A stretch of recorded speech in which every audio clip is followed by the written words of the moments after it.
আসসালামু আলাইকুম। আমি এখন বোয়ালমারী থানার এমন একটা জায়গায় অবস্থান করতেছি, একবারে গ্রামের মধ্যেখানে। এবং এইখানে আসতে হলে যে কি একটা হ্যাসেল পোহাইতে হয় মানুষের, বা এই অঞ্চলের মানুষ যারা আছে এরা যে কিভাবে মানে শহরের দিকে বা বোয়ালমারির দিকে বা যেদিকেই বলেন না কেন যাই যে কিভাবে, এটা আসলে আমি আপনাদেরকে এই ভিডিওর মাধ্যমে দেখানোর চেষ্টা করব যে এইখানে যাই কিভাবে মানুষ। চারিপাশে একবারে পানিতে টইটুম্বর। এই যে একটি মাত্র রাস্তা আছে গ্রামের মধ্যে, এবং এই রাস্তাটার অবস্থাটা কি এটা আমি একটু আপনাদেরকে দেখানোর চেষ্টা করতেছি। এটা এখন আমি আছি, জায়গাটার নামটা আপনাদেরকে বলে দেই, ফরিদপুর জেলার বোয়ালমারী উপজেলার রূপাপাত ইউনিয়নের মুরা গ্রামে।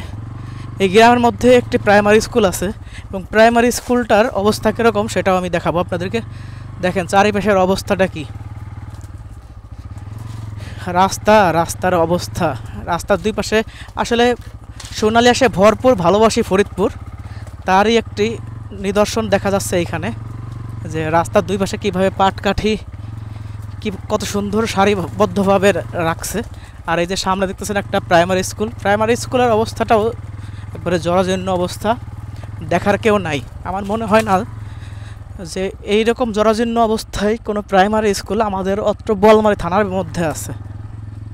একবারে অবহেলিত সব থেকে বেশি মনে হয় এইটাই।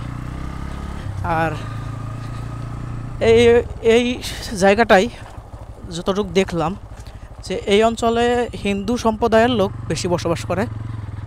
আর রাস্তাটা দেখেন, মানে কতটা ভিতরে আসছি।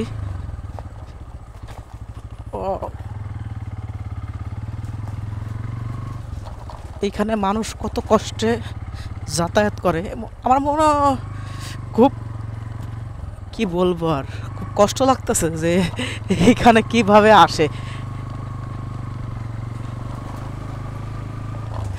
একটা প্রাইমারি স্কুল আছে, প্রাইমারি স্কুলের জন্য তো অন্তত রাস্তাটা একটু ভালো করার দরকার ছিল। এইখান থেকে আবার একটু যাই হোক চলাচলের মতো একটু রাস্তা আছে।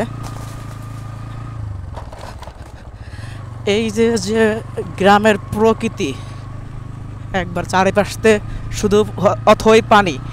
আমাদের ফরিদপুরের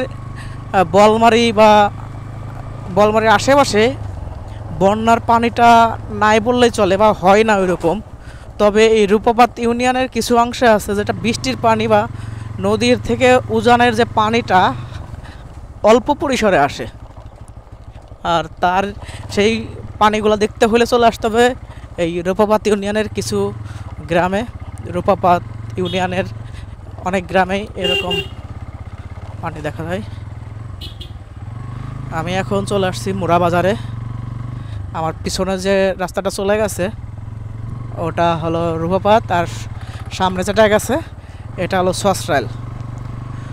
তো অনেক কথা বললাম আপনাদের সাথে, আর এই গ্রাম সম্পর্কে একটু মানে সামান্য কিছু জানানোর চেষ্টা করছি। জানি না ভুল ত্রুটি অনেক কিছু হইতে পারে, সবাই ক্ষমা করে দিবেন। ধন্যবাদ সবাইকে ভিডিওটি দেখার জন্য। সবাই আমার ফেসবুক পেজটি ফলো দিয়ে রাখবেন, লাইক কমেন্ট শেয়ার করে পাশে থাকবেন। ধন্যবাদ সবাইকে, ভালো থাকবেন, আল্লাহ হাফেজ।